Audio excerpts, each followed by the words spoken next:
Testing. JB here. Hope everybody's doing outstanding. April 17th, 2024. Gonna talk really quick about, hang on one second, folks. Talk quick about the markets. Talk about Netflix at the end. Some of the put hedges I have on.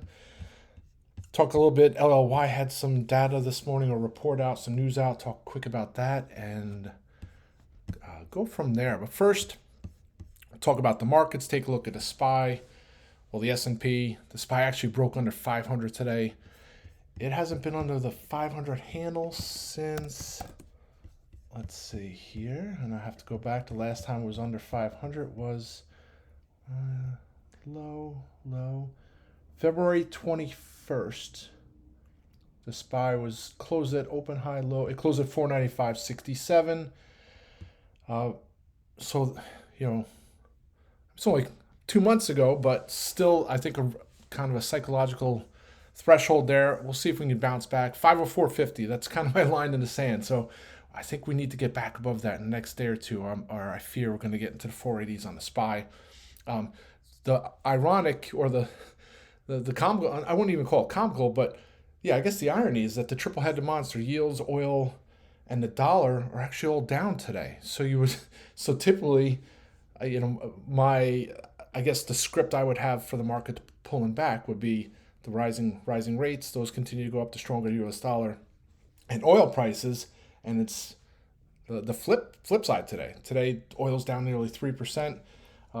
Even gold is down. So, I thought maybe we would have some support here, but I think it's just more follow through. Yesterday, you had Powell coming out with comments at he had a Q&A session with the governor of the Bank of Canada yesterday. Talked more about their economy, but he did have remarks at the start, pretty much saying that higher for longer is still on the table based on recent data in regards to rates, but then also said that there's I wouldn't say no possibility, but he ruled out hiking rates to curb inflation. So I guess that somewhat bodes well. The market dipped right off his original comments and then bounced right back and recovered all those losses. I don't think any of the things he said changed, sentiment. You take a look at the Fed Watch tool this morning, pretty much the probability of a rate cut is now 50% into September. So if you had looked at that data 30 days ago, it was 50% chance in June at the June meeting. So interesting stuff. So we'll have to see how the markets play out. So back over 500 here on the SPY. Big spots here. So I have it maybe 487.50 would be the next line in the sand, and then maybe down to 482 on the SPY. Those would be a couple other areas I'll be watching if things roll over. I hope that's not going to be the case. There's more meetings, right? More with Israel's war cabinet talking about possible retaliatory plans against Iran. Hopefully that does not come to fruition. I think that's some of the uneasiness or the concern that there's uncertainty of how they're going to react. Hopefully it's just more targets in Syria, Iran targets. Who knows? I just hope it's not on Iran's territory. I think that will be great continued uncertainty in the markets. Now there's talks that they might attack some of their nuclear sites where they're trying to construct nuclear weapons. Israel's been trying to go after that for a long time, so here's their excuse for them to go after it. I don't know. I just hope that's not the case. So that's the markets. Tomorrow we have, I wouldn't call it the kickoff earnings season. We already had the banks, but Netflix reports tomorrow after the close, and it'll kind of set the tone for the tech sector as a whole. Expectations are pretty high. I'll talk about Netflix at the end. So that's kind of the markets. Take a look at some of the individual names, and I keep looking at DELL here. Higher highs, higher lows. Want to see the support line, this trend line hold up. It broke underneath it yesterday. I think we hit 115 at the open yesterday. Rallied all the way back into the close, almost near Monday's highs. And then today, it looked like we were going to break out 123 and change in the morning. Has reverse course. We're still sitting here at 119. I still love this setup, still love this name. The unfortunate thing is you see some reversals in names. NVIDIA's down. Where's NVIDIA? NVIDIA was all the way down to the 830s, 840s, starting to bounce, but NVIDIA's down nearly 2.4%. ASML had earnings disappointing this morning, and that's down nearly 8%. So I don't know if that's weighing on the chip sector.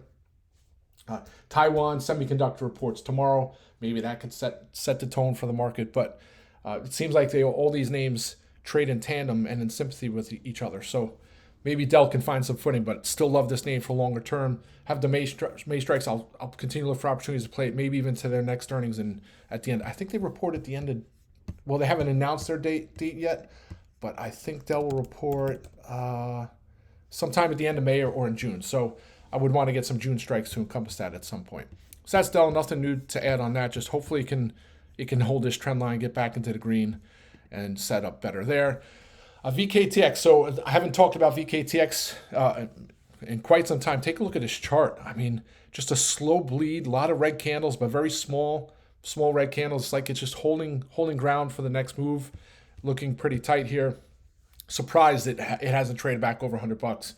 This morning, LLY came out with some news that their zepbound drug can also treat sleep apnea, which afflicts a lot of people. That's a big addressable market. I was trying to find out the exact data points and what that looks like, but it's a big deal. And some of it's a function of being obese, right? They'll say data points say that if you're obese, that you're more likely to have sleep apnea. And there's other things, diabetes and health concerns. Typically, when you're healthy, right, a lot of these things that GLP-1 drugs take care of don't afflict you, right? If you're not obese, you don't have fatty liver, you don't have diabetes, you don't have cardiovascular issues, and all those things that this GLP-1 wonder drug they're finally realizing all these other possible benefits of taking a GLP-1 drug has for people, and more so if you're obese than not. But needless to say, just another one of those areas and markets that are possibly going to be addressed by GLP-1 drugs. So you already have,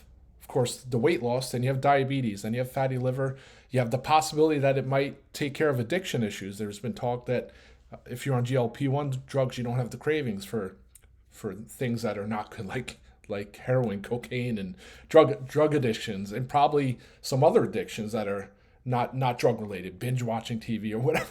But who knows if that saps your emotions from other things. But needless to say, huge market, and I'm just surprised that VKTX, which had the best early stage data of LLY and NVO, is not trading higher. It's just, unfortunately, I talk about this when it's early stage companies they're not generating revenues, and the runway out for possibly generating revenues is still many years out there because you have to get the approvals and all that fun stuff.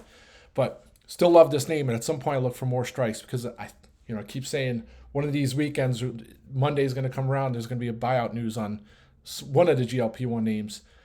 It's got to be coming soon, especially with the name still sitting way off its highs after its original data in March.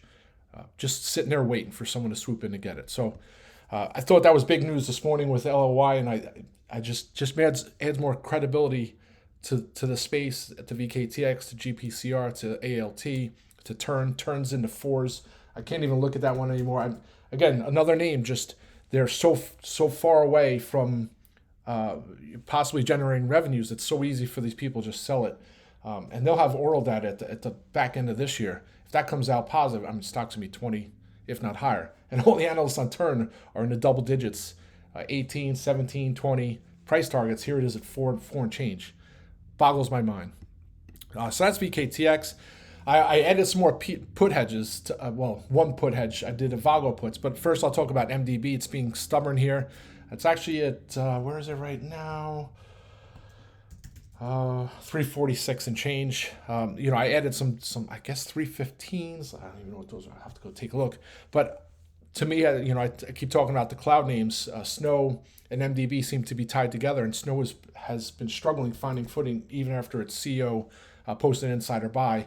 Snow's actually in the green here today, but slightly. But I still think at some point MDB has been volatile before, especially with market pullbacks.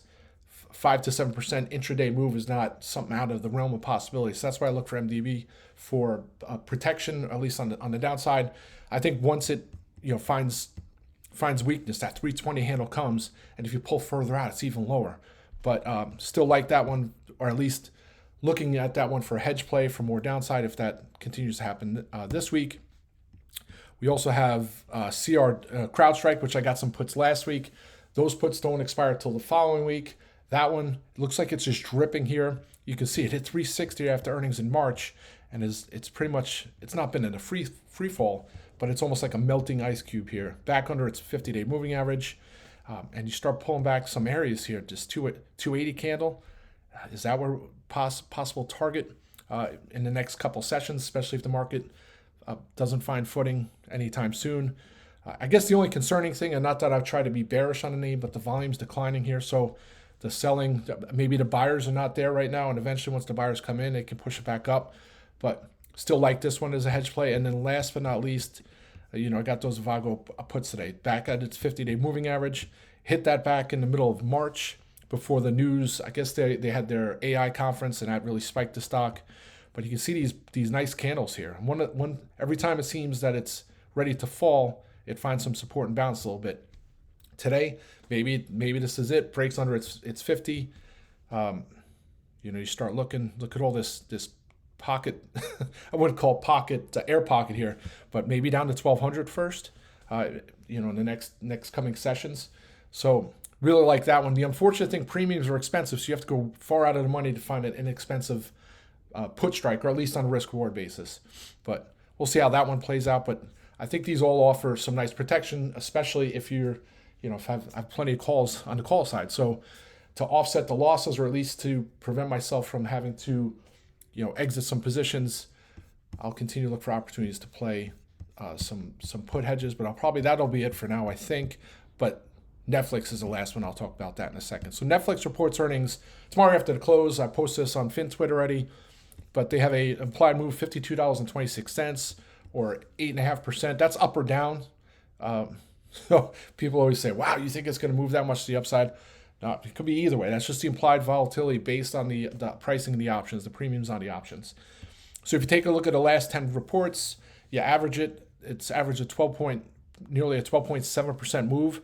So it's moved more than it's implied, the move that's being implied right now. So if you're a betting person, you say, well, the odds are for a larger than expected move. But then you look and it's only, what is it, 1, 2, 3,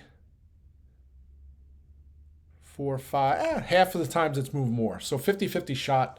So I and then take a look at their guidance. And they didn't give a subscription, sub ad, member ads for this quarter. Traditionally, Q1 is the weakest quarter for sub ads for Netflix. I think last quarter was 1.8 million. So they say they expect it to be down on a sequential basis, which last quarter was their biggest sub ad in recent memory. I think it was their biggest Q4 sub ad of all time. But then they say, obviously, they're not going to replicate or beat that from last quarter, but they do think their year-over-year sub ad will be more than 1.8 million. So if that comes in less than 1.8 million, that obviously doesn't bode well, or at least won't bode well for the stock. A lot of folks don't really focus on the revenue side of the business for Netflix or the EPS. They more look at how's their growth going, how's their churn, things like that. So so that's Netflix. Last 2 quarters actually up 10%. Last quarter up 16% the quarter before. So if the trend is your friend, you would say, well, they're trending in the direction that would imply that they're going to have a great quarter for sub ads. We'll have to see. They also have the WWE news. I don't know how that's going to play out. They also have the gaming side that they're working on. So they have a lot of little levers that they're trying to pull for growth here. You take a look at the chart. It's been tight the last month or so. 640 level down to 615, 620. Today it got all the way down to 608. So I just, I keep putting it on the watch list around getting some spec puts. The plan would be to lock some or all in before earnings tomorrow after the close, with the premise that maybe it breaks down a little bit. If it drops 2-3% in the next 24 hours, those premiums will come up enough on the puts to be able to lock some in for 100% and then ride the rest. And not that I'm bearish Netflix. I tend not to be bearish Netflix. I love the story. I've loved the story since many moons ago, 2008, 2009, 2010, all that time, pre-split.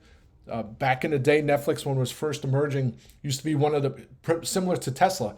Everybody was short the name. They couldn't believe how a company like that would trade at such multiples. I remember back when there was just still the DVD business, it was trading at 20 or 30 bucks for many years. And I used to trade the options. That was probably back in 2008. And then finally, when they started going the digital side, That's when the stock really started to go. It went up to 200. Yeah, I can go on a rant forever, but they went up, I think went up to $300, and then it sold off when they announced they were going to get rid of their mailing at home business. But the irony was that Netflix went and bought back shares at $300. They announced a big share offering. Then it went all the way down to the 70s, 80s. Then they announced an offering. So they bought the stock at 300, did an offering at $80, and that's when Carl Icahn and all these other folks got long. I forget what his name is. It's not Dave Einhorn. It's another guy. I forget his name. They all went long the stock, and then the rest is ancient history. Carl Icahn finally sold his stock when it went up to like $700, and then they announced a split. He would be up a heck of a lot more on that trade if he had just held on to it. But anyway, so I'm not getting bearish on Netflix. I just think there's an opportunity, and when I see an opportunity up or down, I try to find a decent risk reward to play for it, and that's how I see. I look at Netflix and said, decent risk reward if there's at least a chance to get some premium build into earnings. And then it won't take much, not saying that the stock is priced for perfection, but if there is a sub-miss, if there's any kind of news that's not looked upon well by investors, I think it's known to be volatile post-earnings. So, yeah, that's it. That's my little Netflix trade. Looks like markets found a little bit of support here, 499. Now we're back up to 501.42 or so on the SPY. Got about 3 hours left in the trading day. The VIX, which has been kind of the telltale signal for the market, at least for the last 4 or 5 sessions, it's actually red now. So S&P is down nearly 0.5%, and the VIX is red. Does that mean the market's been pricing in more volatility? I don't know, but that's definitely something to watch there. It's back at 1850. That's it. That's my rant for today. Let's have a great day, folks. Rock and roll.